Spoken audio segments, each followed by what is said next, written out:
guess just gonna ask you about the weekend in general. I know you'd mentioned last week you want to get some momentum going into the playoffs. So, what do you think about these matchups? You played these two teams already, and obviously played well against RPI, and Union probably was a misleading score.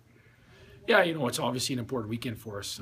Going in Friday night, we got some bounces there in the RPI game that gave us separation. They had a couple of chances there, but it was one of our better games recently that we played, and but I expect a good push from them. Watch your game last weekend at Cornell, so they looked like they played well, and be a good physical battle in their building, and we're going to have to be active. Their D are active.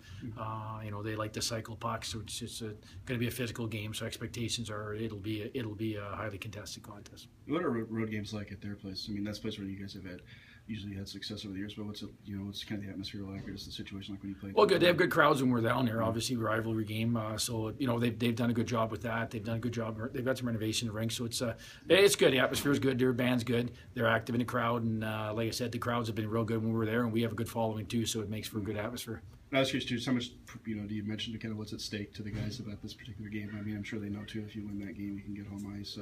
Our guys are fully aware. We've been. They talked about it. It's been slipping on us there last little bit, but it's been frustrating for our guys. But we have to work on our consistency here from shift to shift and from period to period. Is what we've talked about all week here. It's just we show.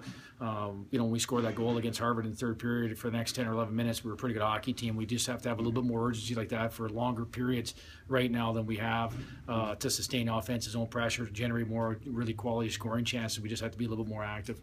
The other thing I was going to say, it's kind of like a situation like last year in a way where you, regardless of what happens this weekend, you could wind up playing one of these teams again the next weekend. You guys add anything extra to the regular season when you're playing a team you might be playing a week later too, or Well, you certainly don't want to give them a ton of confidence, right? So I think it's you want to play well and have a good feeling about the game. I mean, that's where we're at right now. We just have to finish our chances. We got to get a little bit more 5-on-5 offense. Obviously, we talked about that all year. Comes in spurts, but we got to be consistently. It seems to me it's just we got to stay more active offensively. Our third guy's got to stay way more active offensively for us to sustain offense's own pressure. It's just it comes and goes in spurts, and when we're jumping, when we're skating, when we're moving, we do really good things. But we go into a funk where we watch a lot, and it gets us. We're easy to break out against, and that's been our focal point here last couple weeks. And we'll try to make strides on here this weekend. But that'll be important this weekend. Their D are good. They move pucks, and we just got to get on top of them, generate turnovers and all that, and afford us an opportunity to play more in the offensive zone.